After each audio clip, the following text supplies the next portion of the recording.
Hola, nos volvemos a encontrar para compartir una reflexión sobre los textos del próximo domingo, 15 durante el año. Acompaña a este audio un texto escrito que es más completo y además tiene la propuesta para la oración, para poder rezar con estos textos. La primera lectura es del libro del profeta Isaías. Así como la lluvia y la nieve descienden del cielo y no vuelven a él sin haber empapado la tierra, sin haberla fecundado y hecho germinar, para que dé la semilla al sembrador y el pan al que come, así sucede con la palabra que sale de mi boca. Ella no vuelve a mí estéril, sino que realiza todo lo que yo quiero y cumple la misión que yo le encomendé.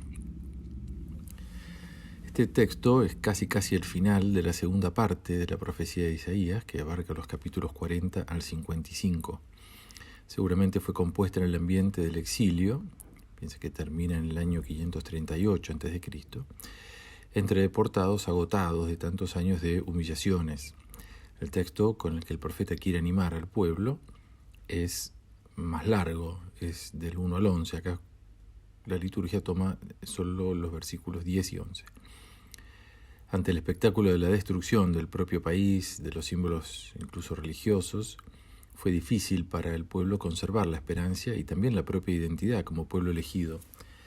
Y casi el único apoyo que el pueblo tiene es la palabra o la promesa de Dios. Por eso Dios le anuncia, o mejor le recuerda, que esa alianza está vigente y las promesas también, y que el poder de su palabra mantiene la eficacia original y creadora.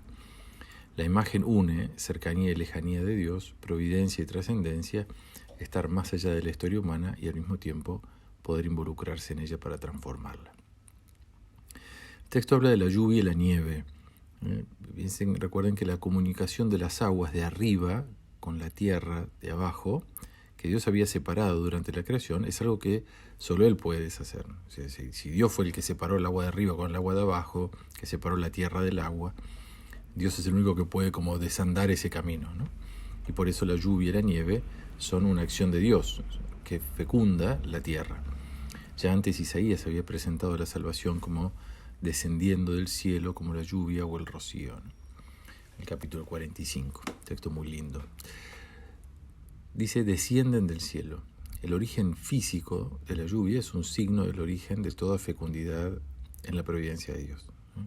Así como la lluvia viene de arriba, también la providencia o la fecundidad viene de arriba, por así decirlo, es una imagen, ¿no? Viene de Dios. La palabra no queda suspendida entre el cielo y la tierra como las nubes, sino que desciende y actúa en la historia humana. La fecundidad de la lluvia, de la palabra, sobre la creación es idéntica sobre la historia del pueblo. No se trata de la eficiencia o eficacia, sino de la fecundidad. Y dice germinar. Jesús va a tomar esta imagen para hablar del reino, de su palabra, como una realidad que crece poco a poco. Recuerden la parábola de la semilla que crece lentamente. El ritmo de la acción de Dios se muestra lento, ¿no? Como la fecundidad, más que de la eficiencia. Y dice, para que dé semilla y pan. La palabra, de alguna manera, sigue creando. Después dice, la palabra que sale de mi boca. Piensen que la palabra de Dios no es solamente algo que Dios dice, sino que es su voluntad, expresa su voluntad, su plan de salvación, y se presenta semejante a un mensajero que no vuelve hasta cumplir una misión, ¿no? Aparece personificada, como pasa en otro lugar con la sabiduría o con el espíritu. Como sucede en el prólogo de Juan, hay una referencia al relato de la creación, que está marcado por dos verbos. Dijo Dios y así sucedió, y así fue. Dios ha creado el mundo por su palabra. Cristo es la palabra creadora que se ha encarnado. Estos versículos de Isaías se relacionan más directamente con la segunda parte del prólogo de Juan, donde la palabra creadora es enviada por Dios al mundo y está presente en él, para fecundarlo, revelándole la verdad que retorna a Dios después de haber cumplido su misión. La palabra, más que un mensaje, es un evento en la historia del pueblo. Este conjunto de temas, la presencia junto a Dios, el papel desempeñado en la creación, el envío al mundo para instruir a los hombres, corresponde tanto a la sabiduría como a la palabra. En la palabra de Dios, que es creadora y es profética, es eterna, es estable, permanece, etc. Cumple la misión. la palabra de Dios es un evento, es un verbo, realiza una acción, no es una mera palabra evocativa de otra realidad, sino que actúa lo que dice. Es una palabra, como se dice, performativa. Recuerden el verbo inglés to perform. Hay un contraste entre la obediencia de la palabra al querer de Dios, o sea, la palabra hace lo que Dios le ordena, y la obediencia de los hombres a esa palabra. No todos nosotros hacemos lo que dice la palabra, ¿no? Esta palabra está expresada de una manera especial en los 10 mandamientos, que se llaman, dice así el texto, las 10 palabras. La desobediencia, o mejor, la cerrazón a la palabra, pone a la criatura en una zona de riesgo, de muerte, porque el alimento, lo que le da vida, no es solamente el pan, sino toda palabra que sale de la boca de Dios. O sea, así como si la tierra se sustrajese a la lluvia sería infecunda, también el hombre que no se abre o se cierra a la palabra queda infecundo. La infidelidad a la palabra había provocado la situación desgraciada del pueblo que estaba en el exilio, y el profeta le está hablando a ese pueblo. Ahora lo está invitando de alguna manera a ser dócil a la palabra, a recibir la palabra, a ser fiel a la alianza, para poder ser fecundo, para poder vivir. El Salmo es el Salmo 65. La antífona dice: la semilla cayó en tierra fértil y dio fruto. Visitas la tierra, la haces fértil, la colmas de riqueza, los canales de Dios desbordan de agua y así preparas sus trigales.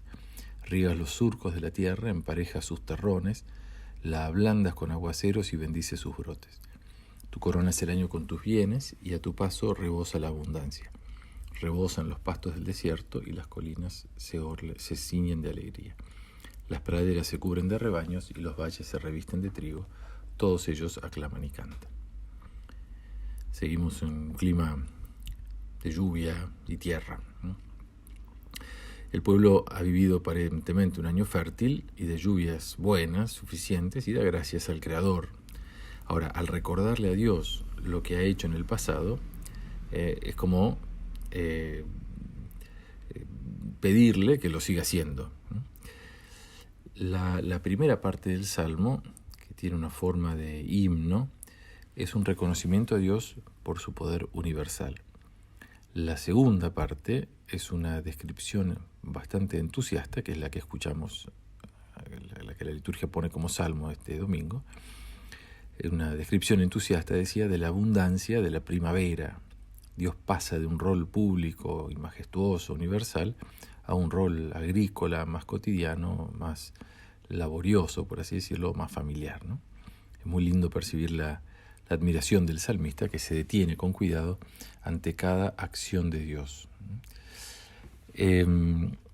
Dice: visitas la tierra. Esto no debe entenderse como quien visita por un tiempo determinado un lugar del que estaba ausente. Esto no puede suceder así en el caso de Dios. Dios siempre está presente, ¿no? La visita se tiene que entender más bien como una manifestación. Dios se hace perceptible cuando antes no se lo percibía. O puede entenderse como una intervención de Dios en la historia de los hombres para obrar la salvación, o en ocasiones también para castigar, como aparece en muchos textos. Dice: la haces fértil. La fecundidad de la tierra depende de esta visita, de esta acción de Dios. Ahora, esta visita aparece condicionada a veces por el cumplimiento de los mandamientos. El Salmo está lleno de referencias a la abundancia, al exceso, a la plenitud de un fruto, ¿no? Dios obra y eso bendice, la enriquece. Es otra referencia a la abundancia. Los canales de Dios, dice, ¿no? ¿Qué son los canales de Dios? Las cámaras del cielo, donde están los depósitos del agua de arriba, como dice el libro del Génesis o algunos salmos, se comunican con la tierra para hacerla fecunda por medio de canales o acequias imaginarios. Por supuesto, es una imagen, ¿no? Estos canales son la lluvia, o la nieve, o el rocío, que desbordan, ven de vuelta la abundancia, ¿no? Y preparas sus trigales. En realidad lo que hace es preparar la tierra para la siembra, ¿no? Después dice: riegas, emparejas, ablandas, bendicen. Es interesante, se mezclan estas acciones agrícolas humanas con alguna acción divina que es bendecir, ¿no? Los surcos son como incisiones que el labrador hace en el lomo de la tierra para que salga la vida. Coronas, lleva a cumplimiento una obra iniciada. a tu paso. En realidad dice al paso de tu carro, dice en realidad. Como el carro en el que Dios recorre la tierra dándole fertilidad. Es como una imagen de un poder extraordinario que con solo pasar las cosas se llenan de vida. Contrariamente, piensen, la sola presencia de Jesús revela y aleja el mal también, ¿se acuerdan? La abundancia, habla de vuelta de la abundancia, ¿no? Es una medida desmedida, prometida para los tiempos mesiánicos. Rebosan los pastos del desierto. Una tremenda fecundidad de Dios alcanza incluso esos lugares donde muy poco probablemente uno fuera a encontrar vida, como el desierto. De suyo no puede ser fecundo. Las colinas se ciñen de alegría, que aclaman y cantan.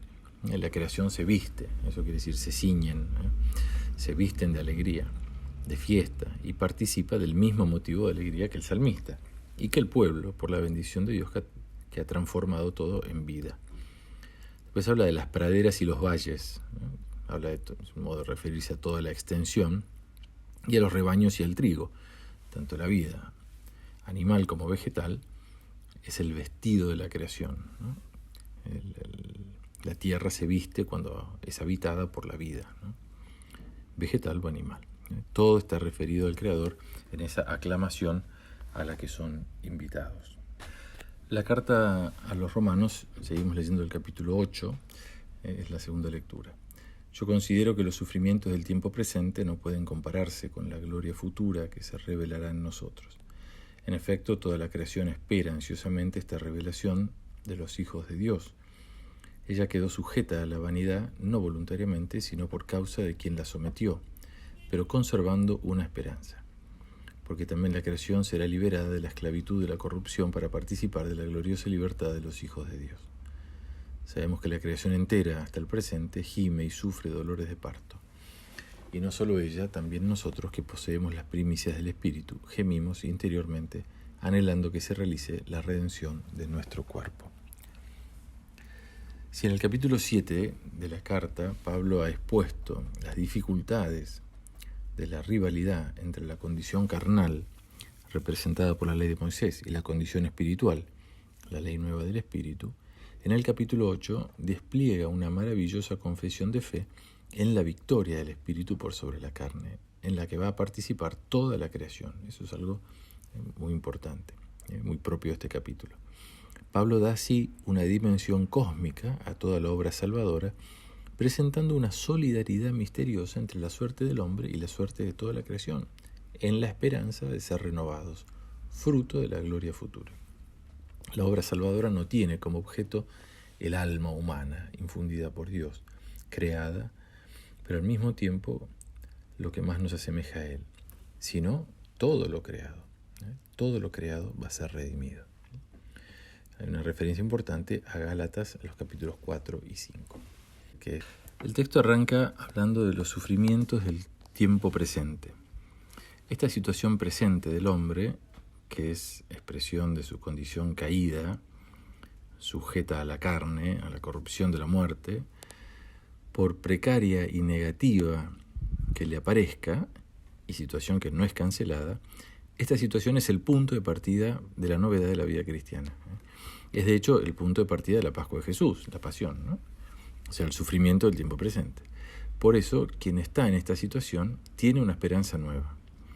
Esta transformación está directamente ligada, para ser definitiva, a la venida o la manifestación de Cristo.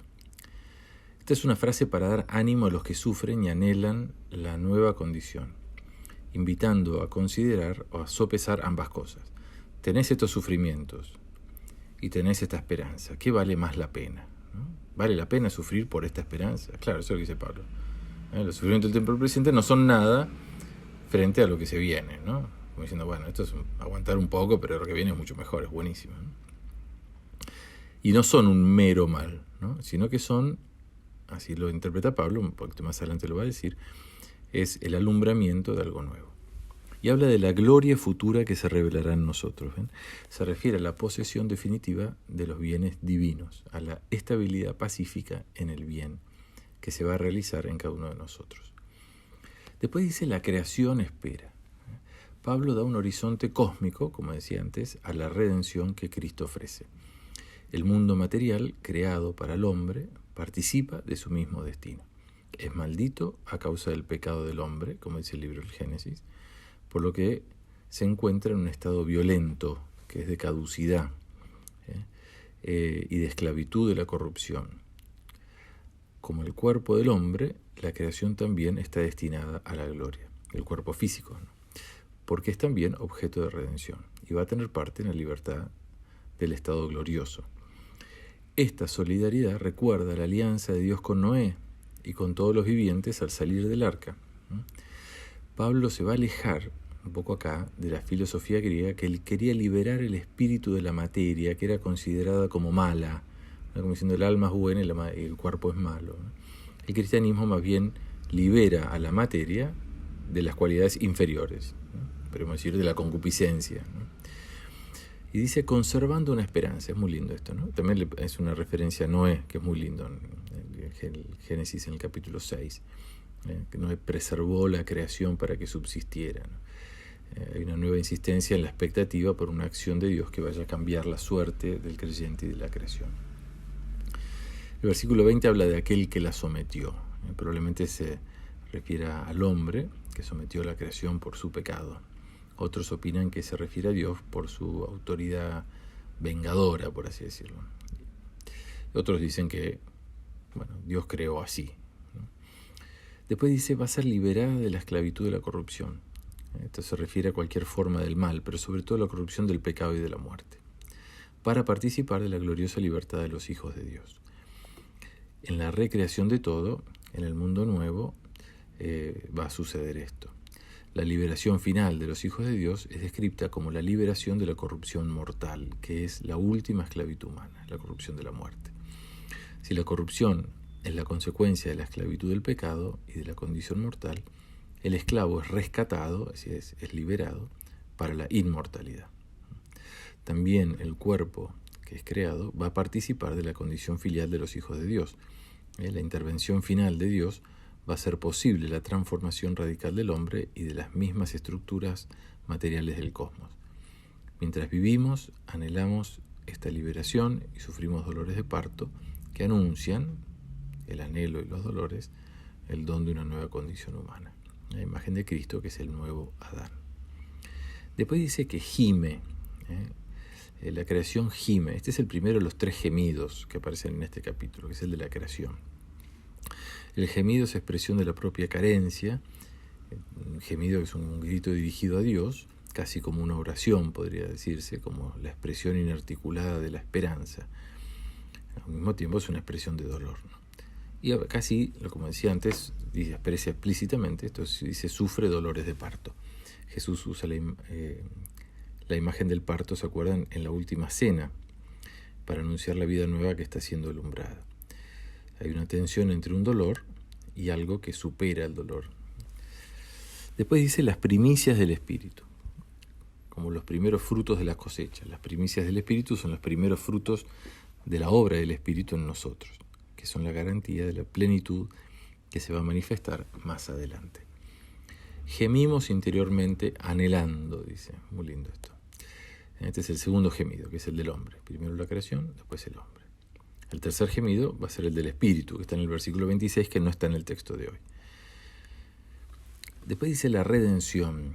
Dios había rescatado a Israel, redimir es rescatar, ¿no?, liberándolo de la esclavitud de Egipto, para hacer de él su pueblo. Al anunciar la redención del cautiverio de Babilonia, los profetas habían dejado entrever una liberación un poco más profunda y más universal a la vez, mediante el perdón de los pecados. Esta redención mesiánica se cumple en Cristo, creemos nosotros. Dios Padre, y por Cristo, o el mismo Cristo, ha liberado al nuevo Israel de la servidumbre de la ley y del pecado, adquiriéndolo, apropiándoselo, comprándolo, podría decirse, ¿no? El precio de este rescate ha sido la sangre de Cristo. La sangre es el símbolo de la vida, recuerdan. Esta redención iniciada en el Calvario, garantizada ya por la primicia del Espíritu, se va a consumar al fin de los tiempos.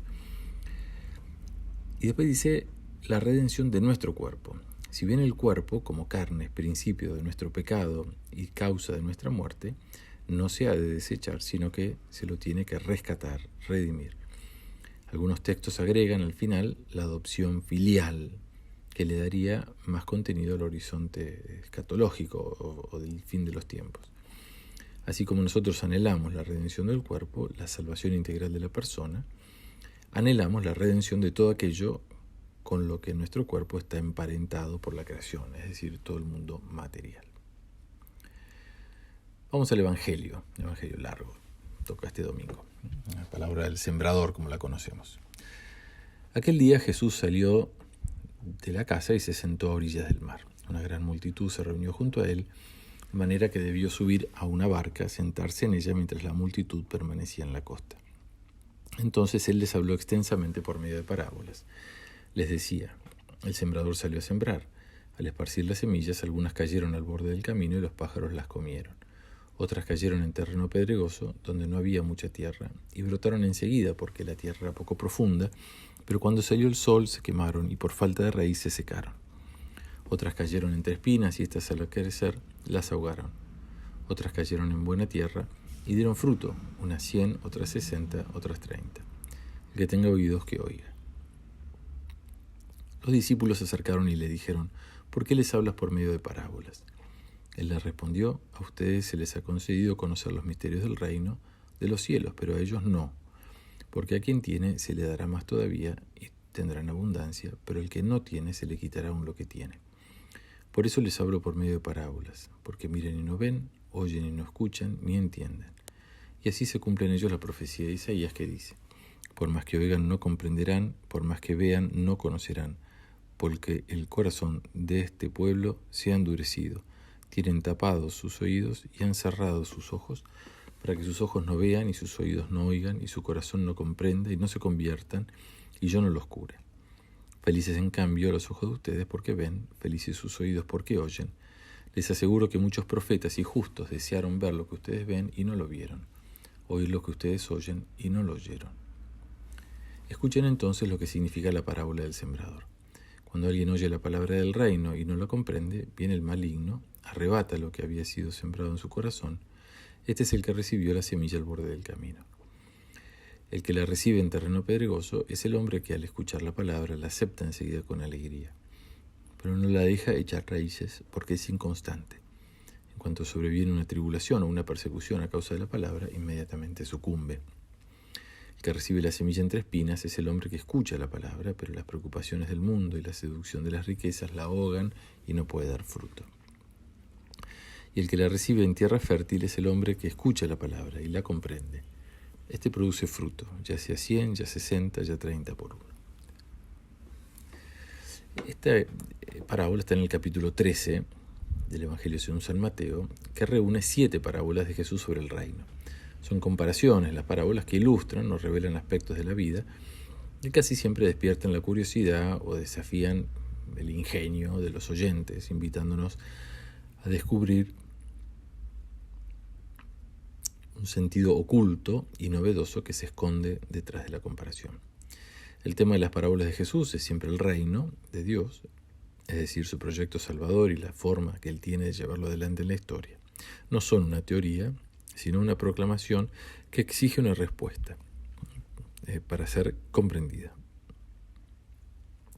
Esta parábola es la primera de la serie que está en este capítulo 13, y el texto tiene 4 partes bien marcadas. Primero una introducción general, después la parábola, después el motivo por el que Jesús habla en parábolas y después la explicación. Arranca diciendo aquel día. Es una indicación general, como quien dice un día o una vez, en fin, salió de la casa. Jesús deja el lugar de la instrucción reservada a los discípulos para dirigirse a un lugar común, a un lugar público. La explicación de la parábola será a los que se acerquen y después va a volver a la casa. Dice que está a orillas del mar, evidentemente de Galilea o mar de Tiberíades. Es un escenario que Jesús elige con frecuencia para enseñar. Dice, pide una barca para sentarse en ella. Esta es la actitud del maestro que enseña, podríamos decir, ex cátedra, ¿no? aunque sea una barca improvisada. Lo que no es de ninguna manera improvisada es la enseñanza. La multitud permanecía en la costa. No dice que los demás estuviesen sentados, como en otras ocasiones, que los manda a sentar. Es más, el verbo sugiere que han permanecido de pie, ¿no? Como una cierta distancia en Jesús, que se sienta en una barca un poco más lejos, se aleja un poquito de la costa, y los discípulos permanecen de pie. En otras ocasiones él se sienta, llama a ir a él y se sientan. O sea, acá pareciera haber como una cosa un poco más formal o más solemne, ¿no? Les decía, no dice que enseñaba como en otras ocasiones, quizás porque la enseñanza está ligada, la enseñanza como enseñanza oficial está más ligada a la ley o a la predicación ética y a la sinagoga. Y dice, el sembrador salió a sembrar. Es todo un mensaje de esperanza para sus oyentes. El sembrador ha salido a lanzar la semilla sin preocuparse de elegir el terreno, aparentemente. De hecho, 3/4 partes de la semilla, según algunos, se pierden a causa de las condiciones adversas y precarias de la tierra en la que cae. La imagen de Jesús, que como sembrador entusiasta y confiado lanza la semilla de la palabra, sin preocuparse demasiado de que alguna semilla pueda caer en un terreno que no es tan bueno, nos habla de la gratuidad del mensaje de Dios destinado a todos los hombres sin distinción. Este personaje no vuelve a ser mencionado, el sembrador no vuelve a ser mencionado, y el protagonismo pasa a ser ocupado por la semilla. Dice, algunas cayeron. No dice que el sembrador, como pueden entender algunos, haya intencionadamente echado semilla en el camino o en terrenos en los que sería poco probable que fuera a dar fruto. Quizás a lo que puede estar refiriéndose es a lo que sucede comúnmente cuando se siembra. No todo el terreno es parejo. A veces vamos por los caminos del campo y uno ve que hay una parte donde el girasol quedó más petizo y capaz que es una zona más barrosa, donde hay más agua y hay demasiada agua y no creció bien, ¿no? Entonces, terreno parejo parece que no era tan parejo, ¿no? O también, que a veces que sucede, ¿no? Uno está sembrando y hay semillas que caen más allá del terreno trabajado o el terreno fértil y cae en el camino, o cae en unas piedras que sacamos del terreno bueno y las pusimos al costado, cayó ahí. Y un poquito creció, pero no gran cosa, ¿no? O también en espinas que hay a los costados de los cuadros donde se siembra, ¿no? Bueno, puede ser que también haya caído ahí, ¿no? Como diciendo, bueno, sembramos hasta el borde y un poco más, y bueno, ese poco más son los otros terrenos, ¿no? Y se dieron fruto. La fecundidad está en relación directa con la bendición y la vida que vienen de Dios. Esto hay que tenerlo en cuenta. Por eso son testimonio del apostolado auténtico o de la vida del Espíritu en el cristiano, ¿no? Los frutos, la bendición. Este fruto es el objetivo de la parábola, enseñar que a pesar de encontrar obstáculos, la misión del anuncio del reino no será estéril, sino tremendamente fecunda. Alguien va a recibir la palabra. Unas 100, otras 60, otras 30. Una cifra muy exagerada o fruto de una fecundidad extraordinaria. Dicen que en Palestina la siembra no suele dar más del 10 por 1. Es una provocación a pensar en la vida paradisíaca. Algún lector más calculador dirá que esta cosecha compensa la semilla desperdiciada en los otros terrenos, pero lo cierto es que la siembra de la palabra nunca puede considerarse un desperdicio o un derroche indebido. El texto no dice cosa alguna sobre la intervención posterior a la siembra. Esto es interesante. No dice nada sobre que hubo que escardar o que hubo que regar o fumigar o nada.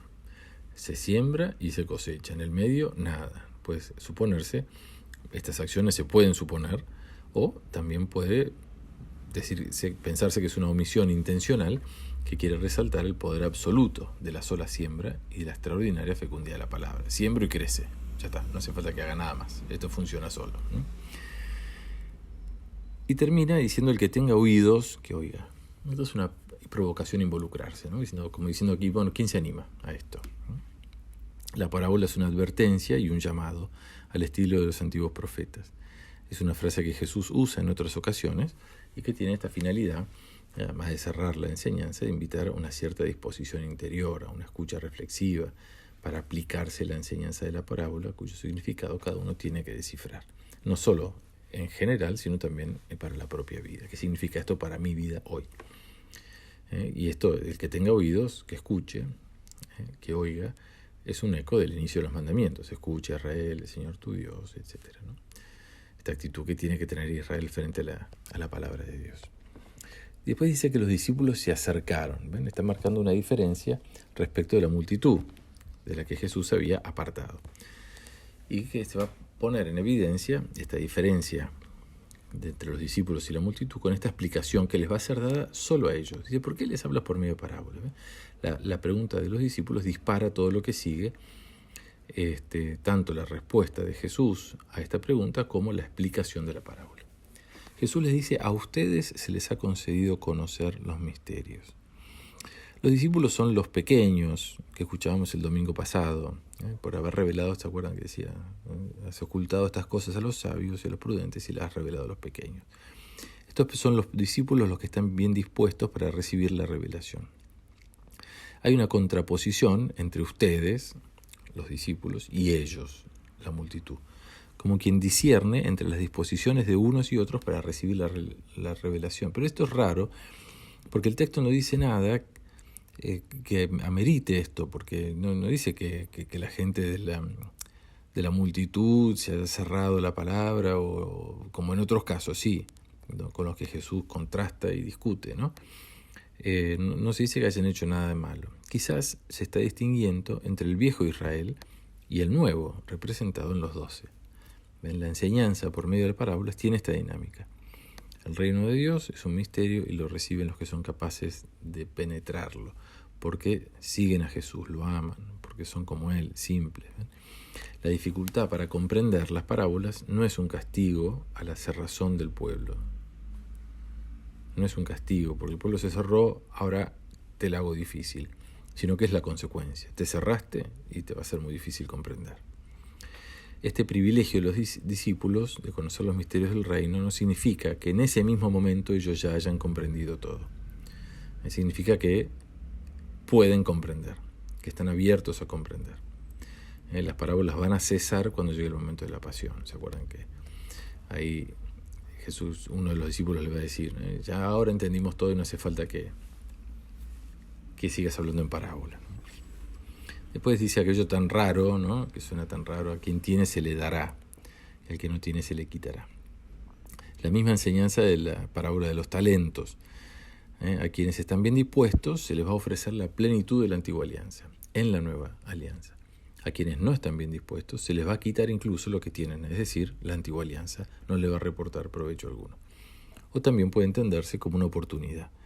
Al que está bien dispuesto, la oportunidad le va a ser dada. Y va a recibir un fruto y va a recibir más. El que no está bien dispuesto va a perder, se le quitará incluso la oportunidad. La va a perder. Miran y no ven. Acá se refiere como una superficialidad de la vista y del oído, fruto del endurecimiento voluntario culpable, que es causa y al mismo tiempo explica la pérdida de la fecundidad. De alguna manera es en ellos en quienes se realiza la parábola. Los relatos que preceden a este discurso lo preparan ilustrando este endurecimiento, ¿no? Basta que vayan a leer el capítulo 11 en adelante del Evangelio según San Mateo. A estos espíritus, podríamos decir así, oscurecidos o cerrados, a los que la plena luz sobre el carácter humilde y oculto del verdadero mesianismo no va a ser sino cegar más, no les va a poder dar Jesús más que una luz tamizada por algunos símbolos, una luz a medias, que también va a ser como una gracia, una invitación a pedir mejor y a recibir más. En realidad con esto se desplaza el centro de gravedad. ¿Ven? El problema no es que Jesús hable en parábolas, sino que el pueblo no está bien dispuesto para comprenderlas. Eso es lo que hay que entender, me parece a mí, ¿no? Acá el complicado no es Jesús, que se la hace difícil, ¿no? Y es malo porque son malos. Entonces vos sos malo, no estás bien dispuesto, entonces yo te hablo en difícil. No es así. El problema es el pueblo no está bien dispuesto para comprender. Y podríamos ir incluso un poco más allá y pensar que, aunque no me le hablaran parábolas, es decir, claramente y sin vueltas, tampoco comprenderían o aceptarían la enseñanza. Dice, por más que oigan, bueno, ahí viene una cita de Isaías, del capítulo 6, que es la resultante de la experiencia de un pueblo duro para ver y entender y aceptar, ¿no? Esta cita, de alguna manera, ya pone el tono para la explicación de la parábola que sigue. No es suficiente ver y oír, sino que hace falta una apertura interior a la revelación, una disposición del corazón. Recuerden que el corazón para el semita es la sede de los pensamientos y de las decisiones. Por eso la palabra tiene que llegar al corazón. Tiene que hacer este ejercicio de comprender, es decir, de acoger, de recibir y verificar esa recepción en decisiones y actos concretos. Jesús se encontró con esa dureza del corazón varias veces. Después viene una bienaventuranza. Felices sus ojos, felices sus oídos. Que coloca a los discípulos como herederos de los profetas, porque dice, muchos profetas y justos desearon ver. Por supuesto, los del Antiguo Testamento solo tuvieron un conocimiento oscuro e imperfecto del misterio de Cristo. Vayan a leer el capítulo 11 de la Carta a los Hebreos, que en esto es lindísimo. San Pablo va a insistir en los largos silencios que han rodeado el misterio y va a enseñar que aún luego de la venida de Cristo no vemos del todo claramente, que más adelante veremos cómo somos conocidos. Y después viene la explicación. Escuchen lo que significa la parábola. Parece ser una especie de homilía, ¿no? Y el acento, como les decía, no está tanto en la acción de Dios, que gratuita y poderosamente anuncia o siembra su palabra, sino en la respuesta del hombre que está llamado a escucharla y acogerla, ¿no?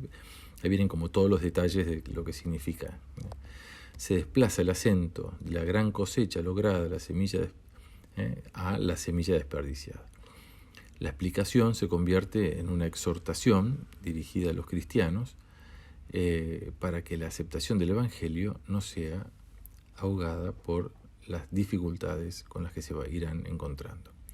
El acento no está tanto en el sembrador y en la semilla, sino en el terreno. La parábola original era un llamado a contemplar con fe la acción poderosa de la palabra de Dios. La explicación parece ser más bien una invitación seria a algún compromiso moral y existencial que exige la palabra. Muchachos, esto hay que recibirlo, ¿no? El tema central de la explicación es la escucha y la comprensión de la palabra, que en un sentido bíblico supone una maduración atenta del mensaje evangélico en el propio corazón. Y además, ponerla en práctica. La misma parábola también nos pone delante el fuerte contraste que se da entre la siembra generosa de Dios y la mezquina respuesta de algunos corazones humanos que ceden ante algunas circunstancias adversas. El maligno, las tribulaciones, la persecución, el mundo en sentido peyorativo, como mundo mundano, ¿no? Representado en esos terrenos improductivos. El corazón humano aparece más que como malo o mal dispuesto, más bien aparece como frágil, ¿no? Como diciendo, frente a estas situaciones externas, a esto que le pasa afuera, cae, sucumbe, ¿no?